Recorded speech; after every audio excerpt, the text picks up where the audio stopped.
Yo soy la doctora María Paz Domínguez Pache, staff de Cardiología Clínica, y vamos a hablar sobre fibrilación auricular y enfermedad coronaria, en la combinación del tratamiento antitrombótico con la anticoagulación. Aproximadamente un 6 a un 8% de los pacientes sometidos a angioplastia tienen fibrilación auricular. Por la angioplastia requieren doble antiagregación plaquetaria y por la fibrilación auricular anticoagulación, y esto aumenta 2 a 3 veces las complicaciones hemorrágicas.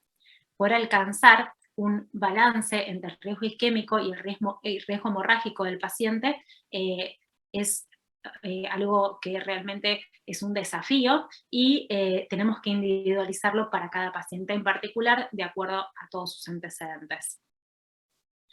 Bien, la evidencia en relación a esto va hacia el año 2013, cuando se presenta el estudio WEST con el anticoagulante warfarina como antagonista de la vitamina K, en el que se hace un estudio randomizado, multicéntrico, de unos más o menos 350 pacientes, o sea, se los randomiza a un doble esquema con antagonista de la vitamina K y clopidogrel versus un triple esquema de antagonista de la vitamina K, clopidogrel y aspirina. En relación a esto, se evalúa un punto final primario de seguridad con sangrados y se evidencia una reducción significativa a favor del doble esquema sin aspirina, es decir, versus el tratamiento con triple esquema. En relación a los eventos isquémicos, también hay una diferencia estadísticamente significativa, pero a favor, o sea, dada principalmente por muerte de todas las causas, dado que en relación a infarto, ACV, trombosis y otros eventos isquémicos, no hubo diferencias estadísticamente significativas. En el 2016 se publica el estudio Pioneer AF-PCI con el anticoagulante directo Rivaroxaban. En este caso también se hace un estudio multicéntrico que randomiza 3 grupos. Un primer grupo de pacientes con Rivaroxaban 15 miligramos y un inhibidor P2Y12 por 12 meses. Un segundo grupo de Rivaroxaban 2,5 miligramos cada 12 horas y doble antiagregación plaquetaria por 1, 6 u 12 meses. Cuando la doble antiagregación plaquetaria se suspendía antes de los 12 meses, se continuaba con Rivaroxaban 15 miligramos por día y aspirina hasta cumplir los 12 meses. Y un tercer grupo de antagonistas de la vitamina K y doble antiagregación plaquetaria nuevamente por unos 6 o 12 meses. Si se suspendía antes la doble antiagregación, se continuaba con antagonistas de vitamina K y aspirina. Fue un estudio para pacientes con FA valvular que requerían angioplastia, y el inhibidor P2Y12 que se utilizó fue más de un 90% clopidogrel. Los resultados de este estudio fueron en cuanto al punto final de seguridad, nuevamente el punto final primario, como vemos en el grupo, la línea azul, grupo 1 y grupo 2, la línea naranja, que son los pacientes con Rivaroxaban, tuvieron una reducción significativa al compararlos con el grupo 3 de antagonistas de vitamina K. Y en relación al punto final secundario de eficacia, no evidenciamos diferencias estadísticamente significativas entre todos los grupos. Continuamos la evidencia en 2017 cuando se publica el estudio de Redual PCI con el anticoagulante directo Dabigatran. En este caso nuevamente tenemos un estudio multicéntrico que randomizaba pacientes también con fibrilación auricular y requerimiento de angioplastia en 3 esquemas, 2 grupos con doble esquema de Dabigatran 110 o 150 miligramos cada 12 horas y un inhibidor P2Y12, versus también un triple esquema de antagonistas de vitamina K, aspirina y el inhibidor P2Y12. Nuevamente, eran pacientes, al inhibidor P2Y12 que se utilizó fue más del 90% clopidogrel. Cuando se analizan los resultados, tenemos que en cuanto al punto final primario de seguridad, observamos una P significativa en relación a el Dabigatran, a los grupos de Dabigatran versus la warfarina, y en relación a los eventos isquémicos, el punto final secundario de seguridad, vemos que no hay diferencias y que tenemos una P significativa para no inferioridad de los grupos anticoagulados con doble esquema con dabigatran versus el grupo con warfarina. Finalmente, en 2019 se publica el estudio Augustus con el anticoagulante directo apixaban, es el estudio más reciente que tenemos en evidencia sobre este tema.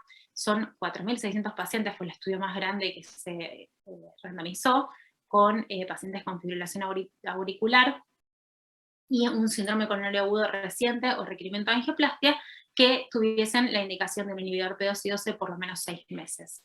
Se hizo un estudio randomizado abierto, en primera instancia con doble factorial, a apixaban 5 miligramos cada 12 horas versus antagonistas de la vitamina K.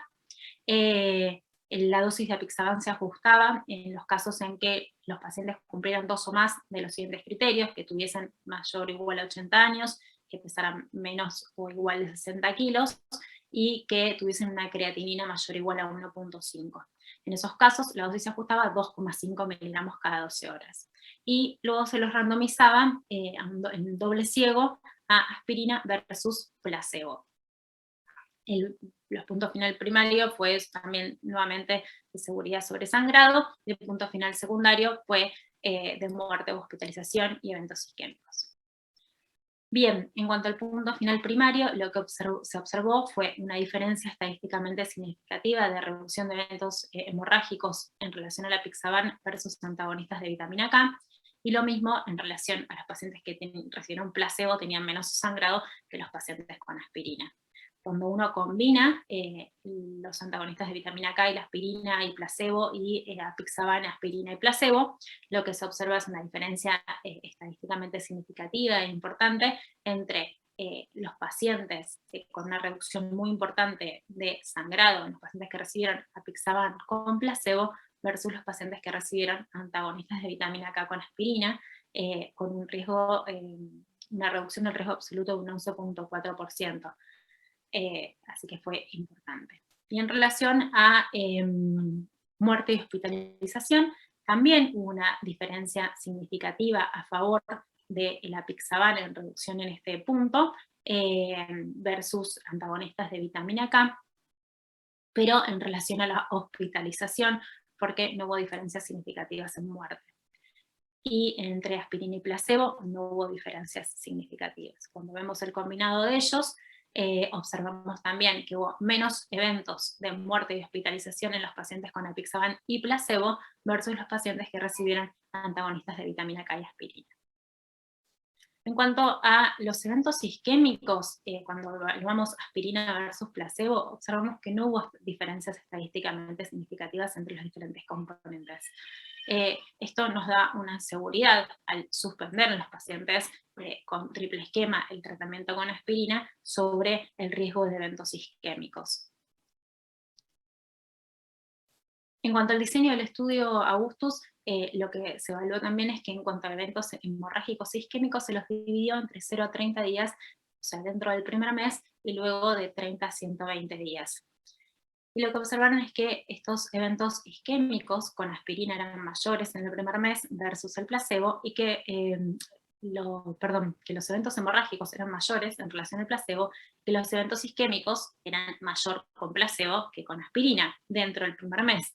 Sin embargo, luego de ese primer mes, los eventos hemorrágicos seguían siendo mayores con aspirina en relación al placebo, pero los eventos isquémicos dejaban de tener una diferencia significativa entre la aspirina y el placebo, ¿sí? Lo que avala esta suspensión de la aspirina luego del primer mes. Para finalizar, lo que podemos decir de anticoagulación y eventos coronarios en cuanto a estrategias y resultados sobre la seguridad, es decir, la parte de sangrado, podemos decir que tenemos un 50% menos de sangrado mayor con el retiro de la aspirina, 20 a 40% menos de sangrado mayor con anticoagulantes directos versus antagonistas de la vitamina K, un 50 a un 60% menos de sangrado intracraneal con los anticoagulantes directos. En cuanto a la eficacia, tenemos 10% menos de ácido isquémicos con los anticoagulantes directos, una igual mortalidad total con todos los esquemas, y un 20% más de trombosis del estén al quitar la aspirina, fundamentalmente lo que hemos hablado dentro del primer mes. Tips para reducción de sangrados. ¿Qué tenemos que tener en cuenta? Importante estratificar correctamente el riesgo hemorrágico y isquémico del paciente con las diferentes escalas de riesgo que tenemos. Usar preferentemente el clopidogrel como inhibidor P2Y12 cuando tenemos que usar dobles o triples esquemas, debido a que fue el más utilizado en los estudios. Utilizar anticoagulantes directos siempre que fuere posible sobre los antagonistas de la vitamina K. Usar aspirina en casos seleccionados dentro del primer mes.